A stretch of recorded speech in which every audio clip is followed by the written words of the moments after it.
Halo, halo, ketemu lagi. Hari ini saya juga mau mewawancarain Romo.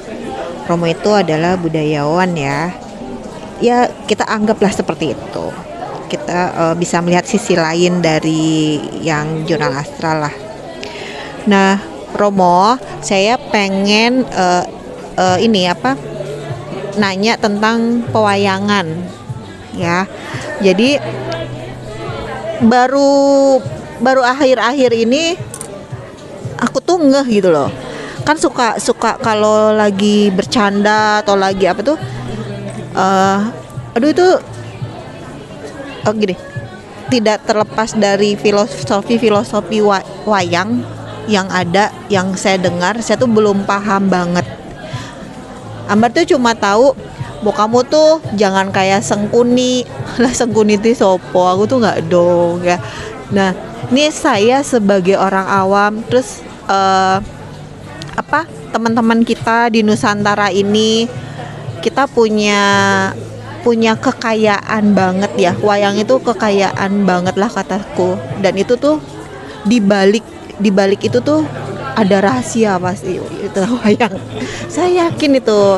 Makanya kenapa sekarang anak-anak sekolah pun jarang loh diajarin seperti itu. Padahal kataku itu filosofi di balik ceritanya, tokoh-tokohnya pasti itu ada sesuatu gitu loh, Romo.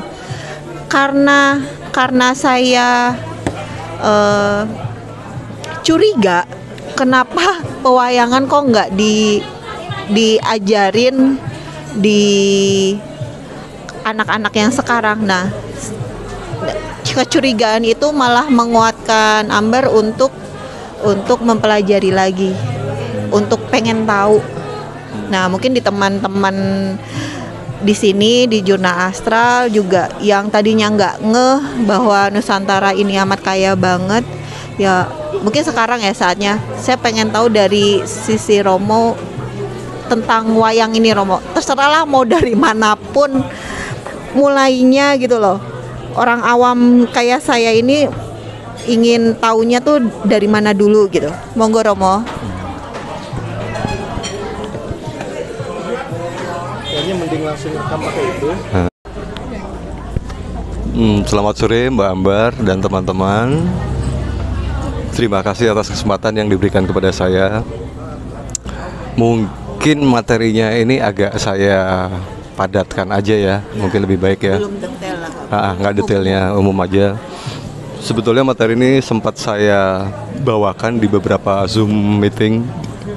Jadi ada beberapa teman yang pengen tahu tentang sejarah wayang, bagaimana wayang itu sendiri itu ada Zoom meeting. Ya, saya udah kalau nggak salah 2 kali saya membawakan materi ini. Nah, kebetulan saya sendiri penggemar wayang dan saya pernah bekerja sebagai kurator di salah satu musim wayang di Bali. Jadi saya dapat banyak ilmu dari sana. Oke.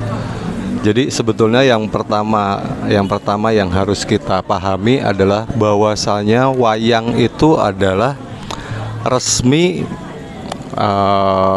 peninggalan para leluhur kita. Itu yang pertama.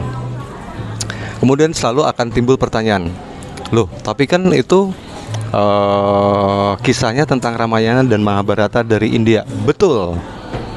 Untuk masalah ceritanya, kita waktu itu kita mengadopsi cerita dari India, dari Hindu tentang Ramayana dan Mahabharata. Tetapi untuk seni pertunjukan wayangnya sendiri itu asli Indonesia. Itu yang harus dipahami dulu. Terus kemudian, nah kalau ternyata itu asli milik peninggalan leluhur kita, sebelum Hindu atau India masuk ke Indonesia, mereka menggunakan ini apa? Cerita apa? Nah, sebetulnya ceritanya adalah cerita-cerita lokal. Cerita-cerita lokal yang syarat dengan isi-isi tentang kode etik kemanusiaan leluhur kita pada saat itu. Itu yang harus dipahami bersama dulu. Jadi untuk seni pertunjukan wayangnya itu memang asli dari Indonesia, tapi kemudian kita mengadopsi cerita dari India yaitu Ramayana dan Mahabharata. Itu yang pertama. Kemudian yang kedua, sejak kapan wayang itu ada? Nah, para sesepuh membagi menjadi tiga periode. Periode pertama atau yang disebut dengan wayang purwa itu semenjak abad ke-11 ke sebelumnya. Jadi dari abad 11 sampai sebelumnya itu disebut dengan wayang purwa itu. Nah, ini abad 11, abad 16. Yang kedua abad ke-16. Abad ke-16 sampai dengan abad ke-19 itu termasuk ke dalam periode wayang Madya atau Madyo. Waktu itu dimulai dari abad ke-16 karena berkaitan dengan masuknya agama Islam ke tanah Jawa. Jadi kalau teman-teman mungkin ada yang mengenali wayang kulit tapi menggunakan cerita tentang Panji, nah itu masuknya ke dalam wayang Madya. Setelah abad ke-19 sampai sekarang itu orang lebih kepada fleksibel atau penggabungan dari wayang purwa dan wayang Madya yang kemudian menjadi wayang muda atau wayang modern. Nah, itu yang pertama yang harus kita tahu dulu tentang sejarah wayang. Ini baru secara fisik. Nanti kalau kita lebih dalam lagi, kalau kita bicara spiritual, itu beda lagi ceritanya. Nah, kesalahan orang sekarang adalah menggabungkan antara cerita fisik dengan cerita supranaturalnya. Kalau kita bicara supranatural, ya itu kita mendapatkan langsung dari para leluhur tentang apa, bagaimana segala macam bla bla bla. Itu kita ya mungkin nanti kapan-kapan kita bahas untuk masalah yang itu. Ini kita kembali dulu ke masalah yang fisiknya dulu. Oke. Setelah kita tahu periodenya, periode wayang purwa, periode wayang Madya, dan periode wayang muda atau wayang modern, kemudian kita bicara yang kedua yang harus kita bicarakan adalah tentang lakon atau ceritanya. Kenapa zaman dulu waktu kita kemasukan budaya Hindu dari India kemudian dibawalah cerita Ramayana dan Mahabharata, ternyata itu ada korelasi dengan cerita para leluhur kita. Itu ada korelasi dengan para leluhur kita, cuman bedanya masalah nama dan masalah peran saja gitu. Itu yang harus kita pahami.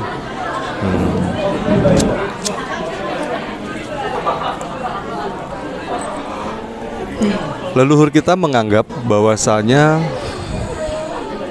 karakter dari Ramayana dan Mahabharata itu juga mewakili karakter dari leluhur kita yang ada di Nusantara. Gitu. Kalau saya lebih mengartikan itu sebagai sebuah humanisme atau nilai-nilai kemanusiaan, bahwasanya dimanapun manusia itu berada, karakter-karakter orang seperti itu akan selalu ada. Jadi tidak tertutup, oh dia orang ini mah pasti baik, oh orang ini mah pasti ini, orang ini pasti ini. Nah, itu nggak ada. Yang namanya manusia dimanapun dia berada, baik di ujung dunia, mau sebelah utara, sebelah selatan, sebelah timur, sebelah barat, yang namanya orang baik pasti ada, orang jahat pasti ada, orang yang berjiwa kesatria pasti ada. Nah, itu semua kita bicara masalah universal, kita bicara masalah hukum kemanusiaan, sifat dan karakter manusia dimanapun pasti ada. Jadi jangan menganggap, oh orang ini pasti lebih baik, orang ini pasti lebih jahat, orang itu nggak ada itu. Dalam teori kita itu nggak ada yang seperti itu. Nah, Kemudian yang ketiga yang sering disalahartikan oleh orang-orang adalah apa sih beda, bukan disalahartikan, maaf, yang sering dipertanyakan oleh orang-orang adalah apa sih bedanya Ramayana dengan Mahabharata. Nah, karena orang taunya wayang, ketika disuguhi oleh sebuah peran mereka bingung, ini wayang apa ya? Oh, ini ternyata wayang Ramayana, oh ini ternyata wayang Mahabharata. Nah itu yang sering orang belum bisa memilahkan. Nah itu yang untuk yang ketiga, itu yang harus kita pelajari. Wayang Ramayana itu bercerita tentang Prabu Ramawijaya yang mencari istrinya Dewi Sinta ketika diculik oleh Rahwana. Dan itu panjang sekali ininya, babnya atau bagian-bagiannya. Nah itu yang orang-orang harus paham untuk masalah itu. Sedangkan untuk cerita Mahabharata itu cerita antara pihak Kurawa